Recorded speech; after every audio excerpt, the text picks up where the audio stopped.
जय हिंद दोस्तों, मैं नवीन शर्मा आप सभी का स्वागत करता हूं। आशा करता हूं आप सब एकदम अच्छे हैं, एकदम बेहतरीन हैं। एक बार सारे दोस्त बताएंगे आप सब कैसे हैं। उम्मीद करेंगे एकदम अच्छे होंगे। कुमारी काजल मौर्य, दुर्गेश शर्मा, विजय द्विवेदी, अंजलि, शिल्पा, वंदना, घनश्याम, दीपू, आकाश, सारे प्यारे दोस्तों का बहुत स्वागत है। और दोस्त, हमने कल शुरू किया था आपका छंद अध्याय को पढ़ना, उसी को हम कंटिन्यू करेंगे। आज की क्लास में हम छंद के भेद जानेंगे कि छंद के भेद कौन कौन से होते हैं। कल की क्लास में, आने वाली क्लास में हम वर्णों की गिनती को करना सीखेंगे कि वर्ण गिने तो गिने कैसे, किसकी मात्रा कितनी आएगी अनुस्वार की, कहीं चंद्र बिंदु आएगा, कहीं आधा आएगा, कहीं आधा पहले आएगा, कहीं पूर्ण होगा, तो किसकी कितनी मात्राएं गिनी जाएंगी और किस तरह से गिनी जाएंगी। ठीक है, वो हम आने वाली क्लास में, यानी कि कल की क्लास में, और उसके बाद में छंद के प्रश्न परीक्षा में कैसे कैसे बनेंगे और कैसे कैसे बन सकते हैं उसकी प्रैक्टिस करेंगे। ठीक है, तो ये हमारा अगले 3 दिन का प्रोग्राम और है। ठीक है जी, तो छंद को शुरू करते हैं आज आपका छंद के भेद से। मैं कुछ दोस्तों से जानना चाहूंगा कि आप मुझे बताइए, आप जानते हैं छंद के भेद कितने होते हैं? छंद के भेद, छंद के भेद कितने होते हैं? तो क्या बोलेंगे? छंद के भैया जी 3 भेद होते हैं कुल। कितने भेद होते हैं छंद के? छंद के 3 भेद होते हैं। कितने भेद होते हैं छंद के? 3 भेद होते हैं। और 3 भेद की अगर बात करें, कौन कौन से होंगे आपका? पहला होता है आपका मात्रिक छंद। मात्रिक छंद, ठीक है, 3-4 लाइन छोड़ के नीचे लिखना भैया। आपका वार्णिक छंद, 3 लाइन तो कम से कम छोड़ देना अपनी कॉपी पे। वार्णिक छंद, और फिर से 3 लाइन छोड़ के लिखेंगे। तीसरा होता है आपका मुक्त छंद। मुक्त छंद, मुक्त छंद। तो कभी बोल छंद के कितने भेद होते हैं? तो छंद के भेद होते हैं आपके, एक तो होगा आपका मुक्त छंद। ठीक है, क्या होगा? मुक्त छंद होगा आपका। एक होगा आपका वार्णिक छंद और एक होगा आपका, मैंने बताया, मात्रिक छंद। अब इनमें अंतर क्या है? मात्रिक छंद वह छंद होता है, याद रखेंगे, परिभाषा लिखो, वह छंद, वह छंद जिसमें जिसमें मात्राओं की गिनती होती है। वह छंद जिसमें मात्राओं की गिनती, मात्राओं की गिनती होती है, उस छंद को हम क्या बोलेंगे? मात्रिक छंद होता है। मात्रिक छंद होता है या कहते हैं, कैसे भी लिख लीजिए, मात्रिक छंद होता है। जैसे मात्रिक छंद की अगर मैं बात कर रहा, मैंने बताया क्या होगा, इसमें मात्राओं की गिनती होगी। जैसे आपकी क्लास करा रहे हैं भानु, तो मैंने एक शब्द लिखा भानु, ठीक है, इसमें मात्राओं की गिनती करके मुझको बताओ मात्रा इसमें कितनी है। भानु, सारे दोस्त बोलेंगे, सबका ठीक तरीके से उत्तर आना चाहिए। तो आप क्या बोलेंगे? भैया हम वार्णिक विच्छेद के द्वारा देख लेंगे। वार्णिक छंद हो या कोई भी हो, वार्णिक विच्छेद तो करना पड़ेगा। मात्रा और वर्ण तभी निकल के आते हैं, मात्रा और वर्ण के बारे में तभी पता चलता है हमको। तो भा धन दीर्घ क्या हो जाएगा? आ ना धन उ। अभी आप बेसिक जानिए, अभी आप नहीं जानते कि वर्ण में कैसे गिने जाते हैं। अभी आप आ ई उ लघु और दीर्घ स्वर तक जानते हैं। अभी आप आधे के बारे में नहीं जानते, चंद्रबिंदु अनुस्वार के बारे में नहीं जानते हैं। तो जब जान जाएंगे तो उसके बारे में तब बात करेंगे। भ आ न धन दीर्घ उ। तो मुझे बताइए आप एक बार कि यहां पर जो मात्राएं हैं वो कितनी है? इस आ की कितनी मात्रा होगी? भैया दीर्घ वर्ण है, वर्तुल चिन्ह बनाएंगे। और उ कितनी मात्राएं हैं? दीर्घ उ है, तो 2 और 2 होंगी, यानी कि इन सब में क्या गिनी जाएगी? मात्रा गिनी जाएगी। ठीक है जी। वार्णिक छंद क्या होगा जी? वार्णिक छंद होगा दोस्त हमारा जिसमें वर्ण की गिनती होगी। क्या बोलेंगे? वह छंद, वह छंद जिसमें जिसमें वर्ण की गिनती हो, वर्ण की गिनती होती है, वर्ण की गिनती होती है। क्या होगा? वह छंद जिसमें वर्ण की गिनती होती है, याद रख लेना। और सभी चरणों में चरण का मतलब क्या होता है? पंक्ति। सभी चरणों में वर्णों की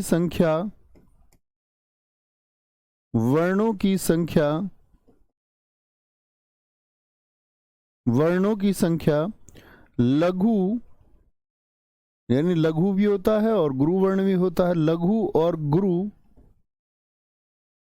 वर्णों की संख्या लघु और गुरु का क्रम भी समान होता है। आपको फोकस करना है किस एक चीज पे? आप कहेंगे भैया इसको ऊपर कर देते हैं। आप कहेंगे कि इसमें तो मात्रिक छंद में हमने गिनती की मात्राओं की, मात्रिक छंद में हमने गिनती कही किसकी? मात्राओं की। और आगे अब बात करें वार्णिक छंद में किसकी गिनती करेंगे? तो आप कहेंगे भैया इसमें गिनती करेंगे वर्ण की। वर्ण और मात्रा का अंतर आप समझते होंगे। मात्राएं क्या हैं? स्वर हैं। लेकिन जब हम वर्ण को गिनने बैठेंगे तो हम स्वर को नहीं गिनेंगे। स्वर को किस में गिना जाएगा? या मैं ऐसे कह सकता हूं मात्रिक छंद में देखो मात्रा किसकी होती है? आप लिख लेना, मात्रा सिर्फ स्वर की होती है। ये हमने वर्णमाला में भी बात की थी, जानते हैं ना इस बात को। मात्रा किसकी होती है?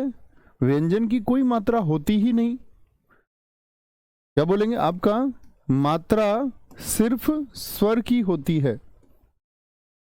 ये बात सारे दोस्त को जानना चाहिए।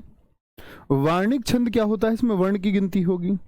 और जब कभी भी हम वार्णिक छंद को पढ़ेंगे तो हम एक देखेंगे कि जितने भी चरण का मतलब होता है पंक्ति। जैसे ये 2 पंक्ति लिखी हुई है आपके सामने, 2 पंक्ति, 1 2, तो क्या बोलेंगे? इसमें जो वर्ण की गिनती होती है तो सारे चरणों में जो वर्ण की संख्या आएगी, लघु और गुरु, पहले चरण में जैसे अगर लघु पहले आ गया ना और फिर गुरु वर्ण आ रहा तो नीचे भी सेम रिपीटेशन होता है। वहां तो एक गिनती होगी सिर्फ किसकी? मात्राओं की। वो टोटल वहां पर हम गिनेंगे। यहां तो क्रम भी समान होगा। ये हम जानेंगे कैसे होता है। ठीक है, तो वार्णिक छंद में किसकी गिनती होगी? जानने की बात यह है कि भैया जी गिनती होती है आपका वर्ण की। तो राकेश में गिनती करके दिखाइए। जैसे राकेश एक शब्द है तो आप पहले तो इसका वार्णिक विच्छेद करेंगे। तो वार्णिक विच्छेद करेंगे तो मित्र क्या बनेगा? रा, ठीक है, धन आ, रा में आ है, का में धन क्या है मित्र आपका? बोलो, ए है। और भैया आपका क्या बोलेंगे भाई साहब? क्या है इसमें? सा धन ए है। हो गया। तो मैंने बोला अगर मैं अभी भी इनकी मात्राएं गिनूं, आ, ए, तो मैं क्या कर रहा हूं? वार्णिक विच्छेद की बात तो कर रहा हूं मैं। फिर मैं कर रहा हूं मात्रिक छंद की बात। और मात्रिक छंद इसकी गिनती मात्राओं की होगी तो हम इसमें क्या बोलेंगे? मात्राओं को नहीं गिनेंगे। इसमें गिनना है वर्ण को और इनकी होती है गिनती। कितने हो गया? 1 वर्ण, यानी कि व्यंजन की गिनती होगी 2 और 3, कुल मिलाकर के 3 हो गए। क्या बोलोगे? कुल 3 वर्ण हैं। कुल 3 वर्ण हैं। और साफ साफ भी आपको दिखता था। अब ये मत कहने लगना भैया 6 वर्ण हैं, क्योंकि 6 क्यों नहीं है? क्योंकि दोस्त रा एक वर्ण है और स्वर के साथ में बंधा हुआ है। का एक वर्ण है जो ए के साथ में बंधा हुआ है और सा सलजम एक वर्ण है जो ए के साथ में बंधा हुआ है। ठीक है, कोई दिक्कत, कोई परेशानी? तो कुल कितने वर्ण हैं? 3 वर्ण हैं। अभी हम आसान सी बात कर रहे हैं ताकि हम बेसिक्स को जाने पहले, और फिर हम अब किसी भी शब्द की मात्राएं गिन पाएंगे। कितना भी कठिन शब्द होगा, कहां पर किसी भी प्रकार का आशीर्वाद जैसे शब्दों के, अतिशयोक्ति जैसे शब्दों के आप गिन पाएंगे आराम से, बड़े प्यार से। वो मेरा काम रहेगा। अच्छा, मुक्त छंद क्या होता है? मुक्त छंद होता है आपका, क्या बोलेंगे परिभाषा इसकी? जिसमें मुक्त छंद क्या होगा? जिसमें ना तो कोई ताल हो, ना तो कोई ताल, सबसे आसान काम यही है। कोई ताल, ना कोई क्रम, ना कोई क्रम, ना कोई, क्या बोलेंगे? जिसमें ना कोई ताल, ना कोई क्रम, ना कोई लय हो। लय हो।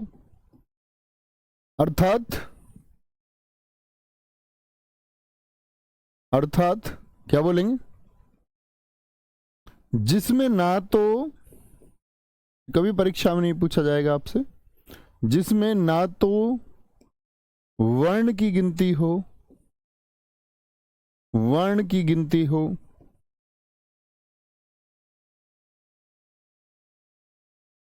और ना ही मात्रा की। तो ये दोनों से अलग हो गया। तो ये नई शायरियां जो हैं तोड़ फोड़ के जो कुछ लिख देता है, ठीक है, कोई दिक्कत। कादिल अंसारी कह रहे हैं सर मात्राएं डायरेक्ट कैसे गिन सकते? डायरेक्ट गिन लेंगे, अभी उस पक्ष की तरफ मत जाओ, आप ही गिनेंगे। हम ऐसे देखेंगे 2a 1a क्या हो जाएगा आपका सा, इसमें एच छिपा हुआ, आप डायरेक्ट गिनेंगे। वो प्रैक्टिस से होगा, हम प्रैक्टिस करेंगे उसकी, है ना। उसके लिए आपको कल की कक्षा का इंतजार करना पड़ेगा दोस्त, मात्राएं गिनने के लिए एक क्रम से हमको चलना है। तो मुक्त छंद जान गए। तो सबसे पहले हमने पढ़ा दोस्त आपका मात्रिक छंद को। तो हेडिंग बनाइए मात्रिक छंद। मात्रिक छंद में किसकी गिनती होगी भैया?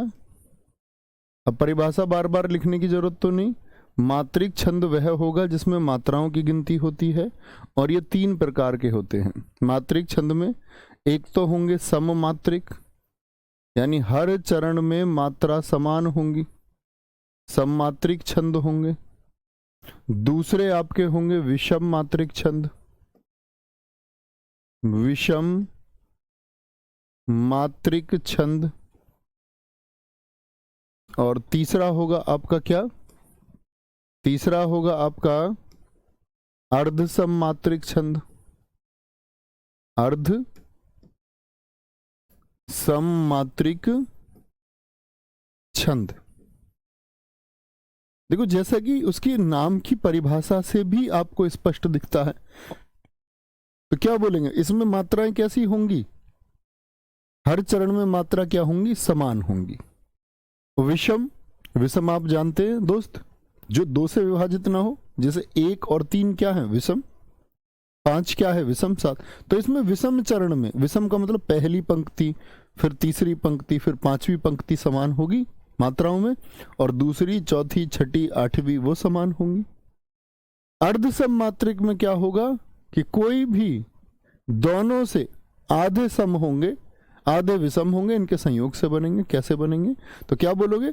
सम, विषम और अर्ध। सारे दोस्त बोले। तो अब देखो, अब तक हमने बोला छंद के प्रकार, लेकिन अब पूछ ले मात्रिक छंद के कितने भेद हैं। तो मात्रिक छंद को 3 तरह से बांटा जा सकता है। मात्रिक छंद को 3 तरह से बांटा जा सकता है। तो सम मात्रिक छंद क्या होगा, याद रखेंगे, जिसके प्रत्येक चरण में, भाई साहब जिसको चरण नहीं पता हो, चरण क्या लिख लो, चरण मतलब पत्नी। क्या होगा आपका? चरण मतलब पत्नी, चरण मतलब पंक्ति, ठीक है। जिसके प्रत्येक चरण में, जिसके प्रत्येक चरण में समान मात्रा हो, मतलब पंक्ति होता है, प्रत्येक चरण में समान मात्रा हो, प्रत्येक चरण में समान मात्रा हो, मतलब एक जैसी मात्राएं होंगी, ठीक है।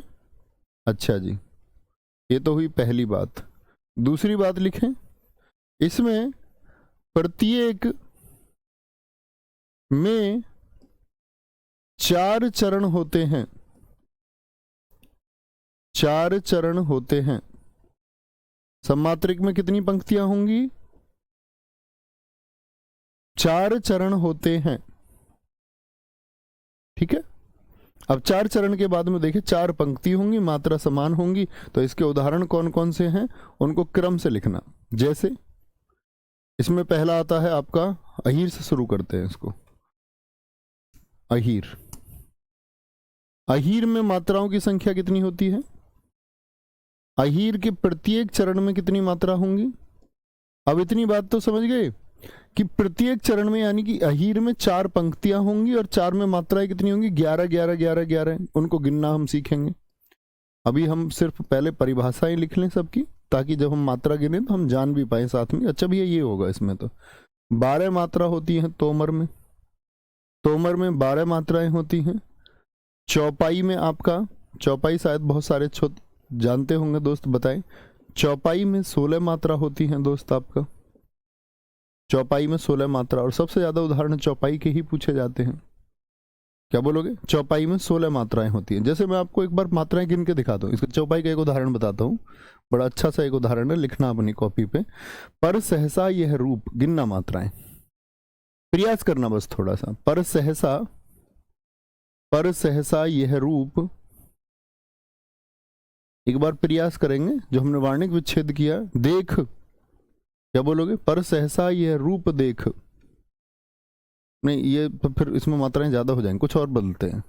पर सहसा यह रूप देख, इसमें बड़ी पंक्ति हो जाएगी। इसमें देखो, सुरपी सुबास, सुरपी सुबास, गिनना मात्राएं।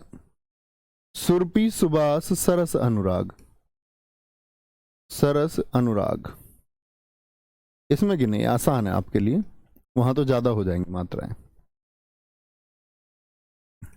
बोलेंगे, गिनने का प्रयास करना एक बार। तो कैसे 16 मात्रा होंगी मैं वो बताना चाह रहा हूं आपको। अभी हम प्रैक्टिस करेंगे सारी, मैंने बताया आने वाले कल में। अभी सिर्फ आज हम परिभाषाओं तक सीमित रहेंगे। तो आप कहेंगे भैया कितनी मात्रा? एक ऊ आया स के साथ में, तो मात्रा किसकी होगी? ऊ की। रे के साथ क्या होगा? ए, आप खोल के देख सकते हैं अलग से। रे के साथ एक ए आएगा, पे के साथ एक लघु ई आएगा। सुबास में स के साथ ऊ है, ऊज कौन सा है? देखो, जिसकी मात्रा इधर की तरफ हो, उल्टे हाथ की तरफ होती हैं। जैसे ही उल्टे हाथ की तरफ है तो छोटा एक बनता, दाएं हाथ की तरफ मात्रा हो तो बड़ा दो बनता है। जैसे देखो, इसमें दाएं हाथ की तरफ मात्रा है तो इसका दो, इसमें कोई मात्रा नहीं तो एक, एक एक एक एक। इसकी मात्रा किधर जा रही है? इधर जा रही है, तो एक। मात्रा किधर जा रही है? दाएं हाथ की तरफ जा रही है, दो। गे की एक मात्रा होगी। तो वर्ण पे फोकस करिए और उसको देखिए, ठीक है? आगे आएंगे। गुरुजी कभी कभी मात्रा एक की जगह, अरे ऐसे थोड़ी तुक्के से ले लेंगे, एक की जगह दो, वो नियम होता है, उसको हम पालन करेंगे दोस्त, देखेंगे उसको, है ना? ऐसा नहीं हो सकता।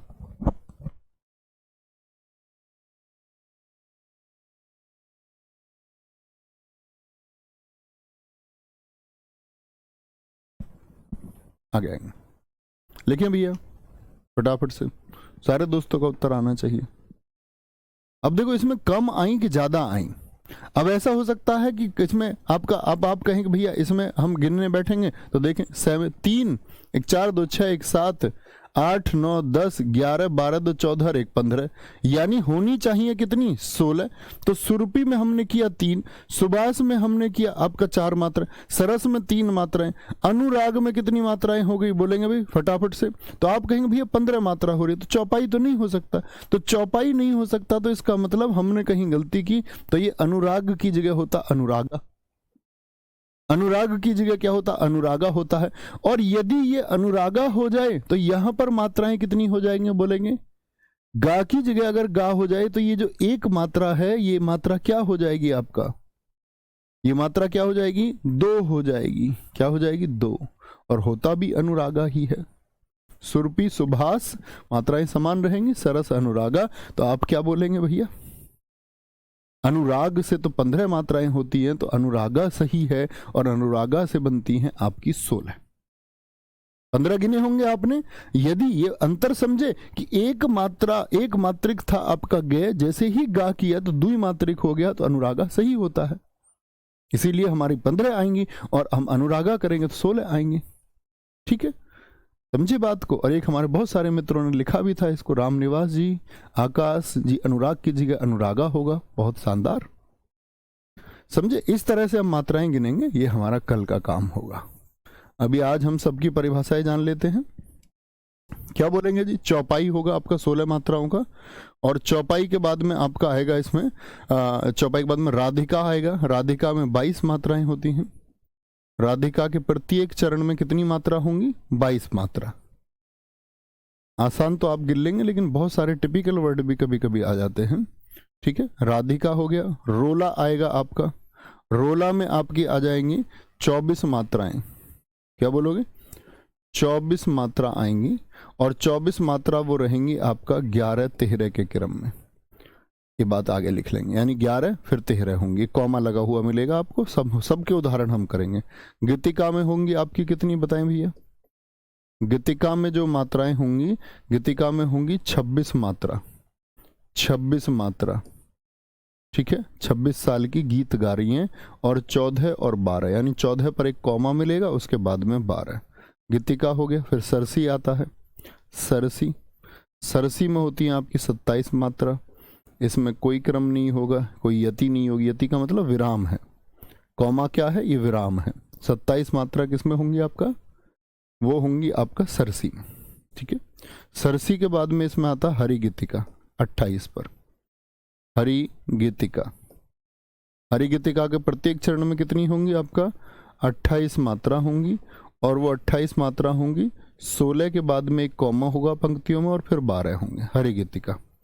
एक आपका तांटक होता है, तांटक आएगा आपका 30 पर, तांटक में कितनी मात्राएं होंगी, पूरे वर्ण में अगर 30 मात्रा हुई और वो आपसे पूछेगा कौन सा मात्रिक छंद है तो हम कहेंगे तांटक होगा, क्रम कोई नहीं।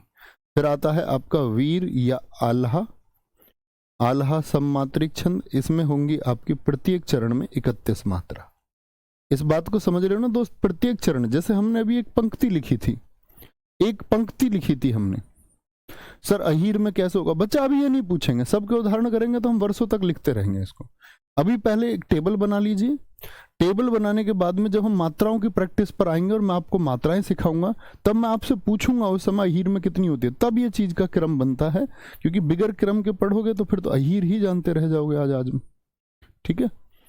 जब मैं आपको मात्राएं बता दूंगा तो 11 मात्रा होंगी, तो सोचना क्या, 16 था चौपाई, प्रत्येक चरण में 11 मात्रा, तो अहीर जैसे चौपाई में होगा ऐसे ही होगा, ठीक है।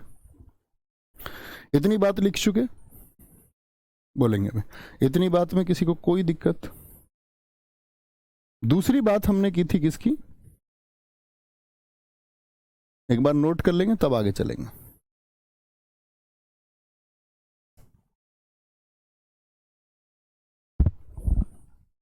बोलेंगे भाई फटाफट से। इस दोस्त अंकुश कुमार जी, इस प्रश्न का उत्तर मैं क्लास में कई बार दे चुका हूं, आप शायद सारी क्लास नहीं करते हैं भाई, सारी क्लास करेंगे तो आपको आज ये पूछते ही नहीं, आप शायद कक्षाएं छोड़ छोड़ के करते हैं, दिया हुआ पिछली क्लासेस में देखिए। अच्छा जी, विषम मात्रिक छंद की बात करें, अब देखना जरा ध्यान से, विषम मात्रिक छंद ये क्या होगा, बोलना लिखना। विषम चरणों में मात्राओं की संख्या, विषम चरणों में, विषम चरणों में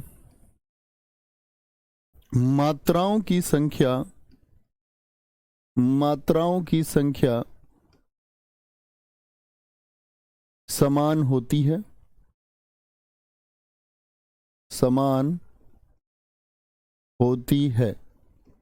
विषम चरण कैसे होंगे जी, विषम चरणों की अगर मैं आपको बात बताऊं, जैसे कोई पंक्ति लिखी हुई है ऐसे, यहां कॉमा, फिर एक पंक्ति लिखी हुई है, अगर मैं बात करूं यहां एक पंक्ति लिखी हुई है कॉमा, फिर आगे एक पंक्ति लिखी हुई है, तो यहां यति आ गई, तो ये क्या हो गया, ये पहला चरण हो गया, ये आपका दूसरा चरण हो गया, ये आपका तीसरा चरण हो गया, ये आपका चौथा चरण हो गया। विषम मात्रिक छंद इस प्रकार से मिलेंगे, ठीक है, देखेंगे ध्यान से। बहुत बढ़िया पूजा राव जी, बहुत अच्छा करते हैं आप, वेरी गुड। कीजिए, कल की क्लास में इसका उत्तर दे चुके भाई, कल की क्लास देखिए। 1 2 3 4, तो आप कहेंगे भैया विषम चरण कौन कौन से हैं, 1 और 3, और इधर अब इनको ये मत बोलना 2 और 4 तो सम चरण हुए जी, विषम का मतलब है यहां पर एक छोड़ करके एक, क्या बोलेंगे, एक छोड़ करके एक, अपना कोई लॉजिक नहीं लगाना है। देखो शकील जी ने लॉजिक लगाया है अपना, वो कह रहे हैं कि सम मात्रिक चरण में प्रत्येक चरण में समान मात्रा हो। सम मात्रा की मैंने बात की नहीं, कह रहे 11 एक सम संख्या है, 11 एक सम संख्या नहीं है दोस्त, गणित नहीं लगाना है, हिंदी में गणित नहीं लगाना है, ठीक है। तो 11 मैंने सम नहीं बोला, मैंने बोला समान मात्रा होंगी, यानी इसके प्रत्येक चरण में 11 11 11 11, पहले में 11 मात्रा तो दूसरे में भी 11, तीसरे में 11, ये समान है, समान मात्रा, सम मात्रा नहीं है। फिर तो आपने वीर और आला में नहीं देखा 31, ठीक है, कोई दिक्कत? आगे आएंगे। तो मैंने बोला विषम चरणों में मात्राओं की संख्या समान रहती है, किसमें? आपका विषम मात्रिक छंद में। और यहां विषम मात्रिक से मतलब होता है आपका एक छोड़ करके एक, एक छोड़ करके एक। आगे आएंगे, देखें तो क्या कहेंगे आपको, यहां पर लिखें आपका, क्या बोलोगे इसमें कौन कौन सा होगा आपका? एक होता बरवे, बरवे में कितनी मात्राएं होंगी? बरवे में मात्रा होती हैं दोस्त आपका, विषम जो चरण होंगे, यानी विषम चरण कौन कौन से बोले? 1 और 3। विषम में होती हैं आपका 12, और विषम में होती हैं 12, और सम चरणों में होंगी 7। सम चरण में 7 होंगी, ठीक है। विषम में 12 और सम चरण में 7 होंगी। बरवे के बाद में दोहा होगा, दोहा में क्या होगा? विषम चरण में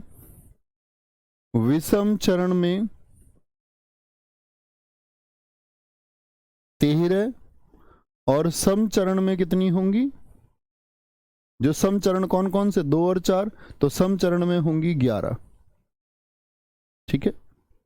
तीसरा हम चलेंगे किस पर? सोरठा, सोर उठा। इसमें विषम चरण में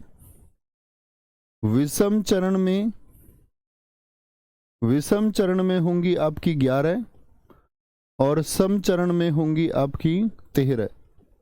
ऐसा 24 का कोई और भी लिखवाया मैंने आपको, जरा देखें अपनी कॉपी में। 24 का ऐसा कोई और भी लिखवाया क्या मैंने आपको सम मात्रिक में? उल्लाला, उल्लाला में क्या होंगी? विषम में आपका 15, सॉरी, विषम चरण में 15 और सम चरण में आपका 13, यानी कुल 18 मात्राएं होंगी, कुल 18 मात्राएं होंगी। कितनी मात्राएं होंगी? कुल 18 मात्राएं होंगी। यहां देखना भाई साहब जरा ध्यान से, क्या बात मैं आपसे कर रहा हूं। वहां तो समान होंगी हर चरण में, ठीक है, हर चरण में समान मात्रा होगी, यानी कि 4 पंक्तियां लिखी हुई हैं। कितने चरण होते हैं सममात्रिक में, जरा आंसर करें तो भैया 4 चरण अर्थात 4 पंक्तियां होंगी। और प्रत्येक में अगर हम मात्राएं जब गिनने बैठेंगे तो मान के चलिए आ जाती हैं 31, इसमें 31, इसमें 31, इसमें 31। तो आप किस निष्कर्ष पर पहुंचेंगे? आप कहेंगे भैया मेरा निष्कर्ष ये कहता है कि अब तो आल्हा हो जाएगा या वीर हो जाएगा। होगा या नहीं होगा? प्रत्येक चरण में आप गिनोगे 4 चरण होंगे परीक्षा में आपके सामने, विकल्प नीचे दिया होगा, आपको पूछेगा कौन सा सममात्रिक छंद है। जैसे वो दे देगा सममात्रिक छंद आपका चौपाई है, चौपाई है, और रोला है, रोला, सोरठा है, ऐसे बोलेगा क्या? नहीं, वो एक ही मात्रा के छंदों को देता है, क्योंकि वो जानता है कि अभी मुझे मात्राओं की गिनती करवाने, तो चौपाई दे देगा, रोला दे देगा, तांटक दे देगा, मानव दे देगा। मानव में 14 मात्राएं होती हैं, मानव में भी 14 मात्राएं होती है, लिख सकते हैं आप, ऐसे पूछा नहीं जाता कभी, मान के चले दे देता है। तो आप गिनने बैठे कि हर किसी में आई आपकी मात्राएं कितनी, आप कहेंगे भैया 16 आई, तो प्रत्येक 4 चरण होंगे और प्रत्येक में 16 होंगी, तो किस निष्कर्ष पर आप पहुंचेंगे? बोले किस निष्कर्ष पर आप पहुंचेंगे? तो क्या कहेंगे आप कि भैया आधे समान होंगे। क्या होंगे आपके? आधे समान होंगे। इसमें क्या बोलेंगे? आपका आधे इसमें समान हो जाएंगे, और आधे इसमें समान हो जाएंगे, तो आप क्या बोलेंगे? 16 16 16 16 16, यानी ये सममात्रिक हो गया। ये क्या हो गया? सममात्रिक हो गया। फिर हम दूसरी बात पर आएंगे आपके, इसमें क्या होगा? इसमें आधा सम होगा, आधा सम होगा, यानी कि आधे का मतलब कि पंक्ति जो 1 और 3 है, आधी तो ये समान हो जाएंगी। और सम चरणों में क्या होगा? 2 और 4, यानी सम चरण का मतलब आधे आधे ये समान, आधे आधे ये समान। बात समझे?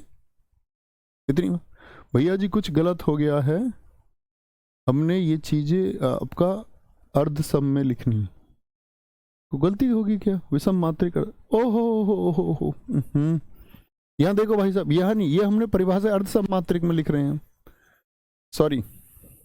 आप इसको कट करके अर्ध सम मात्रिक कर लेंगे, नीचे तो बदलना कठिन होगा। आप जो विषम मात्रिक लिखा हुआ है उसको अर्ध सम मात्रिक कर लीजिए, माफ करेंगे। अर्ध सममात्रिक कर लेंगे, क्योंकि आधी मात्राएं समान है। किस किस में? आधी आधी। यहां पर क्या विषम चरणों में और यहां पर सम चरणों में, तो आधी आधी समान होगी। एकदम से ठीक है। क्या बोलेंगे? ये देखो हमने नाम, इसकी परिभाषा अर्ध सममात्रिक की लिख ली, यहां पर लिखेंगे। और इसको आप अलग से अभी मैं समझाऊंगा, विषम मात्रिक, जिसमें मात्राएं क्या होंगी? विषम तरीके से फैली रहेंगी। विषम मात्रिक छंद, माफ करेंगे भैया, विषम मात्रिक छंद, नाम चेंज कर लेंगे जरा। जी धर्मेंद्र सिंह जी भैया, जी भाई साहब, ठीक है। तो क्या बोलेंगे? अर्ध सममात्रिक की बात करें तो अर्ध सममात्रिक मतलब आधे आधे समान होंगे। तो हमको यति मिलेगी 12/7 पर, दोहा मिलेगा 13/11। इसको बोलते हैं हम दोह का धोखा। दहेज में 2 का धोखा। 13 लाख देने की बात थी और दिए कितने? 11 लाख। तो धोखा कितने का हो गया? 2 का धोखा। आप याद रखेंगे दोहा मात्राएं किस तरह से हैं? 13/11। शोर उठा, 11 लाख देने की बात थी, उन्होंने और 2 लाख फालतू दिए, 13 लाख दे दिए। तो क्या हो जाएगा बताएंगे जरा? आप कहेंगे भैया शोर उठेगा। क्या बोलोगे भैया? शोर उठेगा। तो आधे जो होंगे, आधे में तो होंगी 11-11 मात्राएं, यानी कि ऐसे पंक्ति लिखी होगी, ऐसे पंक्तियां लिखी होंगी आपका। तो इस वाले में कितनी मात्राएं आएंगी आपकी? 11, फिर 13 आ रही हैं, कॉमा बीच में यति भी आपको वाक्य में मिलेगा, कॉमा लगो, यहां 11 और यहां 13। तो आप क्या कहेंगे? आप क्या कहेंगे? बोलेंगे भी फटाफट से। आप कहेंगे भैया, आप कहेंगे कि भैया शोर उठा। लेकिन दोस्त अगर यहां पर मात्राएं आ जाए, आपसे पूछे 13/11 13/11 13/11 और 13/11, तो क्या कहेंगे? जितेंद्र सिंह कह रहे हैं सर मैं काफी टाइम से बोल रहा था। हाँ भाई साहब मैंने देखा नहीं, सॉरी मैं देख नहीं पाया। ठीक है, ये बोलो एक बार, 13-13-11-11 13-13-11-11, यहां तक की बात में क्या बोलोगे? बोलेंगे एक बार। कोई दिक्कत, कोई परेशानी? शिवम जी कह रहे हैं सर इसकी परिभाषा से, हाँ परिभाषा सही है एकदम। विषम चरणों में मात्राओं की संख्या समान रहेगी, यही अर्ध सममात्रिक है। उसी को हम समझ रहे थे, उसी की वजह से हमने उसको देखा नहीं। ठीक है, शोर उठा। अच्छा जी, उल्लाला 15-13, ये तो याद कर लेना, 2 इनमें कंफ्यूजन होता है। अब 24 मात्राएं मैंने आपको बताई, वो भी मैं आपको बताऊंगा, बड़ा कंफ्यूजन बच्चों को इसमें भी होता है। विषम मात्रिक में तो कोई दिक्कत नहीं होगी, इसमें तो क्या होगी? प्रत्येक चरण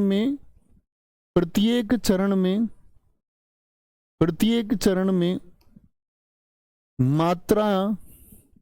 मात्रा असमान रहती है, मात्रा असमान रहती है।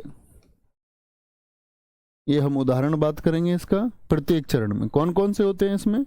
इसमें होता है कुंडलिया, या ये छोड़ के से पहले एक बात तो लिख लें, इसके प्रत्येक विषम मात्रिक छंद में इसकी एक पहचान तो साफ हो जाती है, 6 पंक्ति होती है। प्रत्येक विषम मात्रिक छंद में, प्रत्येक विषम मात्रिक छंद में 6 चरण होते हैं, 6 चरण होते हैं। ठीक है, 6 चरण होते हैं। और इसमें बोलेंगे पहला कौन सा होगा आपका, इसकी वजह से भी हम पहचान लेते हैं। एक होता है आपका कुंडलिया, बोलेंगे भैया, एक होता है आपका कुंडलिया। और कुंडलिया जो बनेगा वो किस किस से मिलकर बनता है? ये बनता है दोहा प्लस रोला से, D+R, दोहा प्लस रोला, दोहा प्लस रोला। ठीक है, अच्छा फिर हम बात करेंगे आपका छप्पे। एक होगा आपका छप्पे, छप्पे के लिए हम बात करेंगे R+O की। अभी सिर्फ परिभाषा लिख लीजिए, मैं आपको बड़ा प्यार से इसको समझाऊंगा, उदाहरण दे करके जब हम समझेंगे तो अन्य चीजें भी हम नोट डाउन करेंगे। रोला प्लस उल्लाला, यानी इसमें 6 पंक्तियां होंगी, जिसमें से आपका क्या बोलेंगे आप, शुरुआती पंक्तियां 4 दोहा फिर रोला, ऐसे ही इसमें रोला और उल्लाला की होंगी। तो दोहा तो हम सीख चुके होंगे पहले, तभी हम कुंडलिया पर जाएंगे। रोला हम सीख चुके होंगे। इसको बस याद कर लो आप एक सूत्र तब तक कि कुंडल कोई आपके छीन के भाग गया तो कुंडल छीनेगा तो कान में चोट लगेगी, कान में चोट लगेगी, और कान में चोट लगेगी तो किसके पास जा रहे हो आप, डॉक्टर के पास जाओगे। तो डॉक्टर याद रख लो, सिर्फ आपका काम इतना है, बाकी चीजें आप कर पाएंगे, ये मेरा प्रॉमिस है आपसे। DR किसके जाओगे, डॉक्टर। तो मैं कहूंगा दोहा और उल्लाला से क्या बनता था, कुंडलिया। छप्य रोला प्लस उल्लाला, रोला प्लस उल्लाला, छप छप करता है पानी, और पानी किस में रहता है, आरो में, आरो में। तो रोला प्लस उल्लाला, ऊ से उल्लाला, आर से रोला, ठीक है। तो अब यहां पर दोनों में अंतर क्या होगा भैया, जब दोनों में ही 6 चरण होंगे तो वो हम वहां पर सीखेंगे। कुंडलिया की तो एक बड़ी आसान सी पहचान है, कुंडलिया की तो एक बड़ी आसान सी पहचान है, याद रख लेना। जिस शब्द पर शुरू होती हैं 6 पंक्तियां, उसी शब्द पर खत्म भी होती हैं। जिस शब्द से शुरू होंगी, जिस शब्द से शुरू, उसी शब्द पर खत्म, उसी शब्द पर खत्म। अब आप उसको देख लोगे, मात्राएं थोड़ी गिनोगे, आपको मिले एग्जाम में 6 चरण, आपने देखा पहला शब्द भी वही, अंतिम भी वही, क्यों मात्राएं हम गिनेंगे, सीधे हम कुंडलिया कर देंगे। और अगर पहले और छठे में कुंडलिया नहीं है तो हम छप्पे चुन लेंगे, पहला और अंतिम। मतलब कि 6 पंक्तियां होंगी दोस्त आपकी, ऐसे 6 चरण एग्जाम में देगा। अगर उसको कुंडलिया पूछा है तो 6 से कम में कात नहीं बनेगी, 6 देने ही होंगे। तो यहां पर एक शब्द लिखा हुआ है रस, और अंतिम शब्द भी क्या लिखा हुआ है, रस।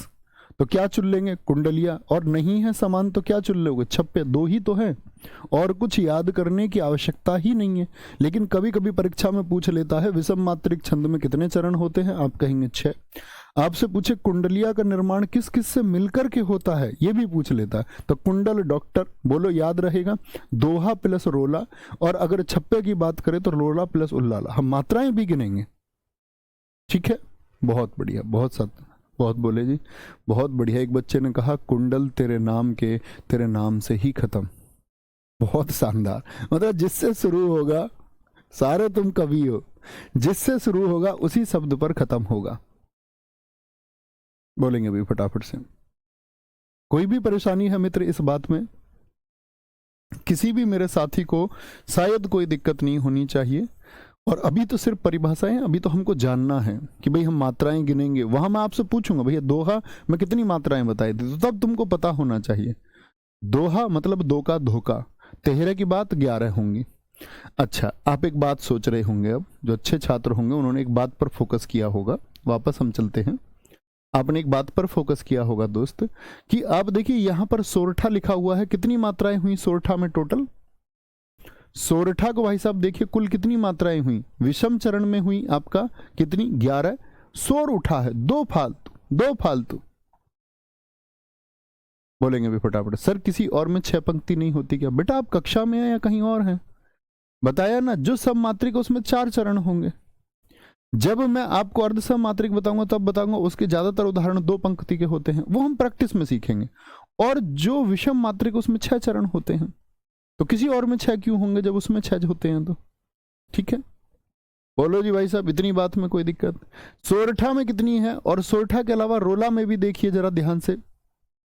तो भैया जब हम मात्राएं गिनने बैठेंगे, अगर कभी मात्राओं की संख्या में उसने, हालांकि कभी देता नहीं परीक्षा में वो ऐसे कि सोरठा भी विकल्प में दे दिया और रोला भी दे दिया, ऐसा कभी करेगा नहीं। लेकिन मान के चलिए अगर वह ऐसा कर देता है कि सब मात्रिक और अर्ध सब मात्रिक के उदाहरणों को साथ साथ लिख देता है, तो आप कहेंगे भैया बहुत बढ़िया, बहुत सही जी, कोई दिक्कत? तो कंफ्यूजन होगा कि नहीं होगा ये बताओ। आप कहेंगे जी भैया 24 मात्राएं दोनों में है, कंफ्यूजन हो सकता है, तो कहीं अपनी कॉपी पर लिख लीजिए, किनारा बना के एक टेबल बना के लिख लीजिए क्या क्या किस किस में कंफ्यूजन होगा आपको। रोला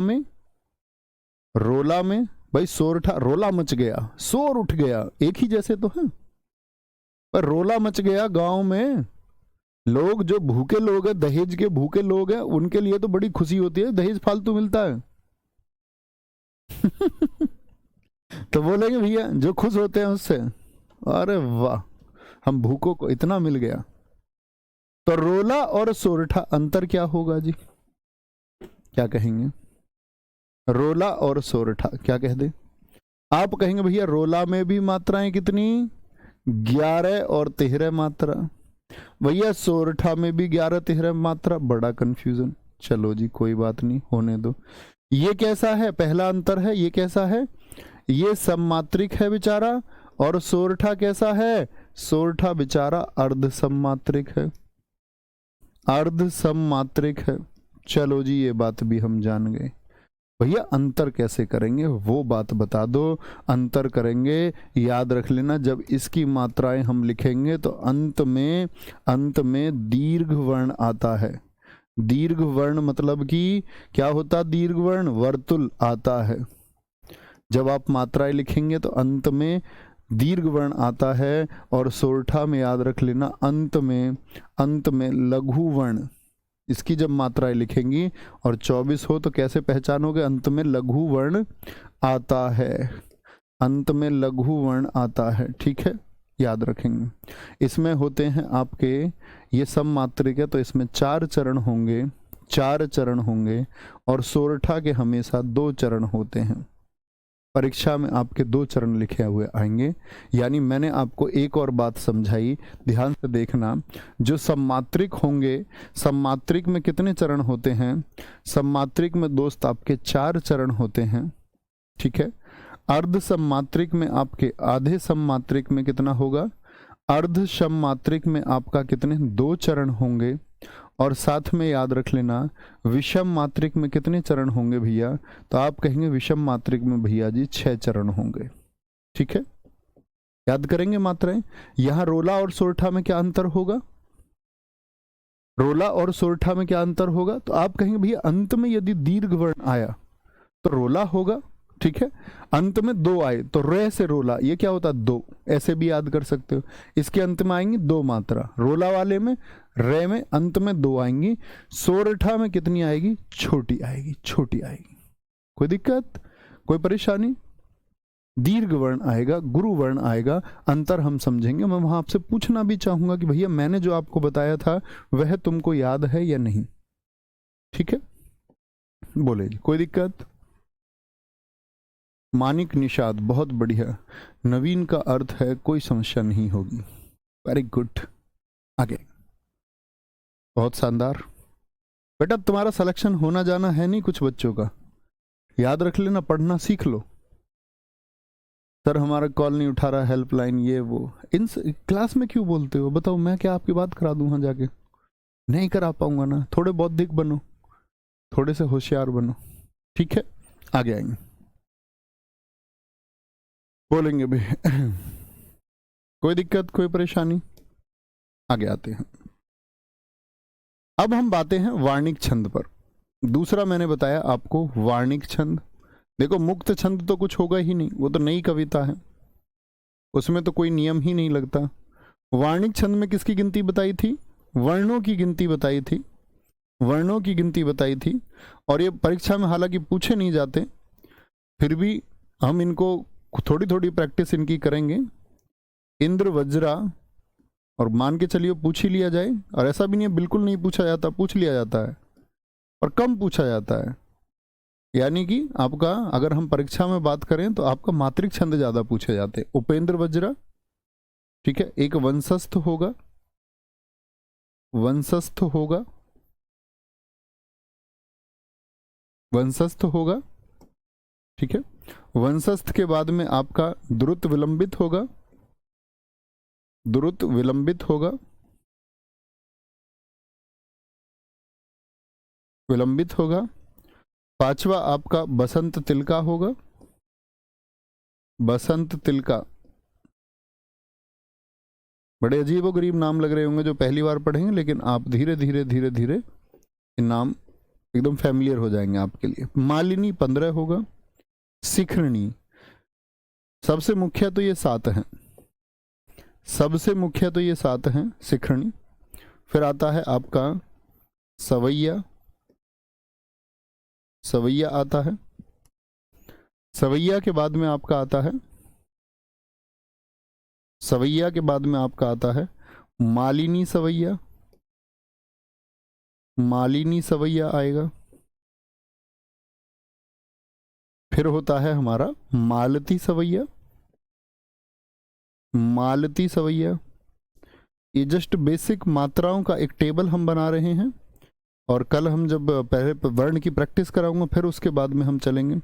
मालिनी होता, मालती होता, फिर मल्लिका सवैया, मल्लिका सवैया होता है, मल्लिका सवैया। एक आपका घनाक्षरी होगा इसके बाद में, घनाक्षरी, ठीक है मित्र, घनाक्षरी होगा। घनाक्षरी के बाद में आपका क्या होगा, रूप घनाक्षरी, फिर देव घनाक्षरी। भैया बाद वाले छोड़ दूं क्या? भैया छोड़ना मत, एक एक बार पढ़ लो बस, एक एक बार, उसके बाद मतलब 7 तक याद रख लेना, कोई दिक्कत नहीं है, सीख जाओगे, बड़ी आसान चीज है। पहली बार जब इनके नाम देखते तो इनके नाम डराते हैं, आसान चीजें हैं, कवित्व होता है, चीजें एकदम आसान है, चीजें कठिन नहीं है, ठीक है, नाम कठिन हो सकते हैं। ओके, आगे आएंगे,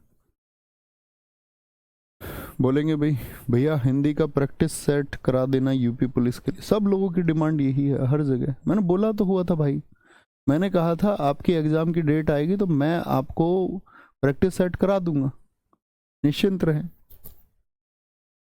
पहले भी कराए मैंने 6 महीने प्रैक्टिस सेट आपको कराए, लगभग 180 सेट कराए हैं दोस्त, अभी भी कराएंगे।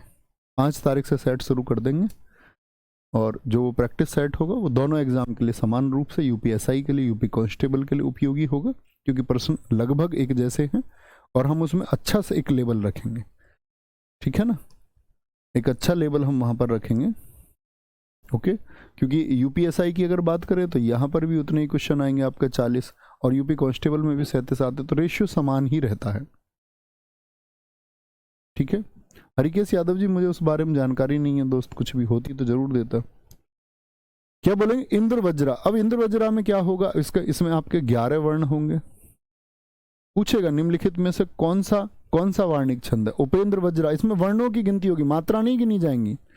उपेंद्र वज्रा में भी 11 वर्ण होंगे, तो भैया यहाँ तो कंफ्यूजन हो जाएगा। फिर नहीं, कंफ्यूजन नहीं होगा। वंशस्थ और द्रुत विलंबित तो दोनों में क्या होंगे, 12 वर्ण होंगे। द्रुत विलंबित की बात करें 12 वर्ण होंगे, ठीक है। बसंत तिलका में आपके 14 वर्ण होते हैं, इसमें क्या होंगे, 14 वर्ण होंगे। मालिनी में आपका 15 वर्ण होंगे, कितने होंगे, 15 वर्ण होंगे।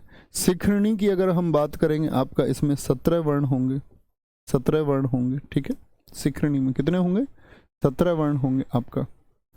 सवैया आ जाएगा आपका। एक नोटक और लिख लो इसमें, ये भी पूछ लिया जाता है आपसे, ठीक है। तो टक को हम लिखे, द्रुत विलंबित हो गया, वंशस्थ हो गया, हाँ 12 इसमें लिख लो। ये भी, ये कहीं किनारे पे इसमें ये और लिख लो दोस्त, तोटक। वो तांटक था, ये तोटक है। तोटक भी, इसमें भी 12 वर्ण होते हैं। ये भी तो कंफ्यूज करेगा, ये भी तो कंफ्यूज कर सकता है, पूछा भी जाता है। तोटक में कितने होते हैं आपका, तोटक में 12 वर्ण होंगे, लिख लीजिए इसको भी। तो इन तीनों में 12 वर्ण होंगे भैया, गिनेंगे 12 वर्ण आएंगे, बड़ा कंफ्यूजन होगा, वेट करें, नहीं होगा कंफ्यूजन। सवैया की अगर हम बात करें, सवैया में कितने होते हैं, 22 से 26 वर्ण होंगे। देखो इस 7 के बाद के तो कभी पूछे जाते नहीं, बहुत कम चांसेस हैं। मालिनी सवैया की बात करें तो ये सब इसके प्रकार हैं, तो मैंने वहां बोला 22, तो इसमें 22 वर्ण होंगे। मालती सवैया की अगर बात करें, इसमें 23 हो जाएंगे। मल्लिका सवैया की बात करें तो इसमें 24 हो जाएंगे, क्योंकि 22 से शुरू होते हैं सारे सवैया। घनाक्षरी की बात करें, उसमें 31 से शुरू होता है। घनाक्षरी कितने से पूछा जाता है, घनाक्षरी कितने से, 31 से। रूप घनाक्षरी कितने से, इससे शुरू होकर 32 से। देव घनाक्षरी में 33 वर्ण होंगे, क्या होंगे, 33 वर्ण होंगे। और कवित्व में आपका 31 से 33 वर्ण हो सकते हैं, ठीक है।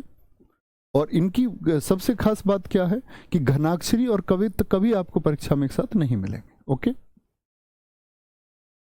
सर जी, मानव में कितनी मात्राएं होती हैं, 14 होती हैं दीपक शर्मा। सब मात्रिक का मत लिखो, वैसे उसको कभी पूछा नहीं गया परीक्षा में ना। ये बोलेंगे। अब भैया बात आई कि हम वर्ण गिन लें। वर्ण समझते हैं ना, मैंने आपको बताया यहाँ मात्राएं नहीं गिनी जाएंगी, यहाँ किसकी गिनती होगी मित्र, वर्ण की गिनती होगी। तो भैया जब इंद्र वज्रा को हम गिनेंगे और उपेंद्र वज्रा को, दोनों में को 11 आएंगे तो कौन सा चुनेंगे? तो एक क्रम होता है, देखो क्रम। इंद्र वज्रा की अगर हम बात करते हैं, इसमें क्या होगा, 2 तगण और 1 जगण होंगे शुरुआत में। अब तगण मुझको बताओ क्या होता है। अब मैं तुमसे पूछूंगा, 2 तगण मैंने कह दिया और मैंने कह दिया 1 जगण होगा, 1 जगण होगा, 2 तगण 1 जगण, ठीक है। जैसे मैं आपसे बोल दूं, एक मैं पंक्ति ही लिख के आपको बताता हूं। यहां पर एक पंक्ति लिखते हैं हम। मैंने लिखा, संसार है एक अरण्य भारी। संसार है एक अरण्य भारी। बहुत कठिन हो सकता है, लेकिन मैं सिर्फ एक उदाहरण आपको बता रहा हूं, क्योंकि मैं कर पाऊंगा अभी आसानी से, आपके लिए भी आसानी नहीं होगी, तो आपको सीखना है। तो मैं भैया इसकी मात्राएं गिनने लगा इंद्र वज्रा की। तो क्या बोलूंगा मैं, समसार, जब अनुस्वार आएगा मैं आपको सिखाऊंगा, ये अभी इससे चिंता नहीं करनी। 2 सा में कितनी होंगी, 2, 1 है कि 2 हो जाएंगी, 1 की 2 हो जाएंगी आपका, ठीक है। 1 का 2 हो जाएगा, 2 हो गया, 1 हो गया आपका, सॉरी है का 2 हो जाएगा। यहाँ देखेंगे, संसार 2 हो गया, सा 2 हो गया, रे 1 हो गया आपका, है कितना हो जाएगा यहाँ पे अगर हम देखते हैं, है का 2 हो जाएगा, ए का आपका 2 हो जाएगा, के आपका के का 1 हो जाएगा, 1 हो जाएगा। ए रण्य के यहाँ को 2 हो जाएगा, फिर 1 हो जाएगा। तो यहाँ तक समझिए, बाहरी तो आप जानते हैं 2 और 2 हो जाएगा, ये आप भी सीख जाएंगे, कोई दिक्कत नहीं। अब देखो यहाँ पर एक बात समझना मेरे दोस्त, मैंने जो मात्राएं यहाँ पर लिखी हैं, ये 2, 2, 1, ये किसकी मात्रा है, क्या आप बता सकते हैं मुझे? कौन से गण की मात्रा है? सारे दोस्त बताएंगे कौन से गण की मात्रा है ये। मैंने आपको गण सिखाए थे। तो 2, 2, 1 किसका फॉर्मूला आया था, याद है? बोलेंगे भैया, यमाता राजबहन सलगा, आपको याद है कि नहीं? तो आप कहेंगे भैया 2, 2, 1 आया था किसमें, ताराज में संभव है, ताराज में संभव है, ताराज में संभव है। तो ये क्या आ गया आपका, बोलो, ताराज। ये क्या है, ताराज। तो 2 क्या हो गए शुरुआत में, ये T4 ताराज होगा या नहीं होगा, बोलो, T4 ताराज होगा कि नहीं होगा? ये T4 ताराज है कि नहीं है? इसको बोलिए ये क्या है, ये किसका है, यगण में से, यगण कह रहा हूं, सॉरी, गण में से किसका है ये? तो आप कहेंगे भैया 1, 2, 1 जबान का बनता है, जय भय आन, तभी तो बनेगा 1, 2, 1। तो ये 1 जे हो गया यानी। तो इसमें शुरुआत में होंगे 2 तगण और 1 जगण। ये जब ही हम देखेंगे जब कंफ्यूजन होगा। अब मान के चलो उसने दे रखे हैं ऑप्शन इंद्र वज्रा, वंशस्थ, बसंत तिलका और 1 शिखरणी, तो फिर तो वर्ण अलग अलग हैं, फिर तो कंफ्यूजन ही नहीं है कोई, फिर तो वर्ण गिना और सिर्फ 11 का इंद्र वज्रा है तो इंद्र वज्रा को चुन लिया। बात, दिक्कत परेशानी तब आएगी मित्र जब आपका इंद्र वज्रा और उपेंद्र वज्रा दोनों विकल्पों में लिखे हुए हैं, दोनों लिखे हुए हैं। सारे दोस्तों ने ताराज लिखा था, बहुत शाबाश। तो 2 तगण होंगे यहां पर। फिर होता है हमारा उपेंद्र वज्रा में 1 जगण आएगा, 1 तगण आएगा, क्या आएगा, 1 जगण, 1 तगण और फिर 1 जगण आएगा, 1 जगण आएगा। तो यहां पर तो 2 तगण आएंगे शुरुआत में, 2T लिख लो, 2T 1J। वंशस्थ की जब हम बात करेंगे तो वंशस्थ में क्या आता है, पहले जगण आएगा, फिर 1 तगण आएगा, फिर आपका जगण आता है, फिर से रगण आएगा, फिर रगण आता है आपका। द्रुत विलंबित की अगर हम बात करें, यहां पर क्या होगा, नगण आएगा, फिर 2 बी, फिर क्या बनेगा, सारे दोस्त बोलो बी से कौन सा गण बन सकता है, फिर आपका 1 रगण आएगा। यहां पर नंबर नहीं लिखा हुआ तो 1 ही है। बसंत तिलका की अगर मैं बात करूं तो यहां पर आएगा आपका 1 तगण, 2 B4 भगण, 2 से क्या आएगा आपका जगण, ठीक है। 14 का तो देखो याद करने की जरूरत ही नहीं, क्योंकि 14 में कुछ समान है नहीं। मालिनी की अपनी 15 वर्ण की पहचान होती है। जैसे मालिनी की अगर बात करें, 2 नगण आता है, इसमें 1 मगण आता है और 2 यगण आता है। Y4 यगण, जानते हो ना, गण हमने पढ़े थे, जिसने नहीं पढ़े वो पहले उस क्लास को देखना। यमाता राजभवन सलगा, भाई साहब थम्स अप करेंगे एक बार, याद है ना, भान सलगा क्या बनेगा, आप कहोगे ये यगण हो गया, ये मगण हो गया, ये तगण हो गया, ये रगण हो गया, ये जगण हो गया, ये भगण हो गया, ये नगण हो गया, ये सगण हो गया, और अल्लाह से बनता ही नहीं, कुछ बनेगा ही नहीं। 8 ही तो होते हैं। क्या बोलोगे? YMTRJBNS सारे अलग अलग हैं। यस। अब बात आई तोटक में भी तो भैया 12 हैं, तो तोटक में जब 12 होगा तो इसमें 4 S आते हैं लगातार। तो जब 12 के ये तीनों विकल्प में दे देगा, मान के चलो उसने 12 भी दे दिया हमको, वंशज द्रुत विलंबित, और तोटक भी उसने हमको दे दिया, तो 12 वर्ण करके हम तो कंफ्यूज हो जाएंगे ना। तो हमको सिर्फ पहला याद रखना है, पूरा सूत्र भी नहीं। वंशस्थ में क्या होगा? वंश किसके नाम पे जाएगा? वंश, भाई वंश में आदमी कौन आता है? जूनियर जो होगा, जूनियर। जूनियर भाई अगर मान के चलो ऐसे बोलेंगे ना, जैसे हम बोले राजा जेम्स है, तो अगला राजा कौन बनेगा वंश में? जूनियर बनेगा, जूनियर राजा बनेगा, जूनियर राजा, वो अगला वंश में अगला राजा है। द्रुत विलंबित, अब आप कोई अपना समझ सकते हैं इसमें क्या बोलेंगे? तुरंत विलंबित, तो इसमें इसकी शुरुआत होगी एन से, ठीक है, एन से, ठीक है। क्या बोलोगे? विलंब नहीं करना, विलंब नहीं करना, विलंब के लिए नॉट, विलंब नॉट, विलंब नॉट, ऐसे याद रख लो। वंश जाएगा जूनियर के लिए, आप अपने तरीके से भी याद कर सकते हैं। ये हमेशा किससे शुरू होगा? नगण से शुरू होगा। नगण से शुरू होगा तो नगण का क्या होगा? यानी कि नस्ल। तो यानी कि शुरुआत में जो मात्राएं बनेंगी वो एक एक एक बनेंगी, बनेंगी ना नगण में मात्राएं, एक एक एक। प्रीति जी पूछ रही है सर 11 और 12 वर्ण से क्या मतलब है? बेटा आप कक्षा में शायद सारे में शामिल नहीं है बच्चों। वर्ण में वर्ण की गिनती होगी, मात्रा नहीं गिनी जाएंगी, और वर्ण गिनेंगे। जैसे अभी मैंने आपको बताया राकेश में कितने वर्ण बताए थे, तो 3 वर्ण बताए। ऐसे पूरी पंक्ति में जो वर्ण होंगे, जैसे यहां पर आप वर्ण देख के मुझे बताइए, 1 2 3 है, 4, बोलो भैया, 5 6 7 8 9 10 11 12 वर्ण बनेंगे, ठीक है। गिनेंगे तो ये मैं सिखाऊंगा आपको वर्ण गिनने, किस तरह से वर्ण गिने जाएंगे, किस तरह से मात्राएं गिनी जाएंगी। ओके, तो तोटक में किससे होंगे? क्या बोलेंगे? ये आपका एस से, किसी भी तरह से याद कर लें। उम्मीद करूंगा आप इन मात्राओं को याद करेंगे, और मात्राएं भी याद ना कर पाए तो भाई फिर तो भाई कमजोरी हो जाएगी। कुछ भी याद कर लो, अपने तरीके से बनाओ, जो अपना तरीका बनाएंगे वो सबसे बेहतरीन है। कोई दिक्कत? ओके भाई साहब, मुझको ओटीपी के बारे में जानकारी नहीं है, कोई 1-2 छात्र लिख रहे थे, होती तो मैं जरूर देता, ठीक है। तो चलेंगे कल हम मात्राएं गिननी सीखेंगे, फिर उसके बाद में आपको वर्ण मात्राओं के साथ में गिनने सिखा दूंगा, और फिर हम प्रैक्टिस करेंगे, और वहां पर चीजें एकदम से फिर क्लियर होंगी। अभी आप लोगों को सिर्फ थोड़ा सा प्रयास करना, मात्रा अगर याद कर पाते हो तो, नहीं तो जब हम बार बार प्रैक्टिस करेंगे तो बार बार आएंगे हमारे सामने और हो जाए। ठीक है, मिलते हैं कल, बाय बाय, टेक केयर, जय हिंद, जय भारत, नमस्ते।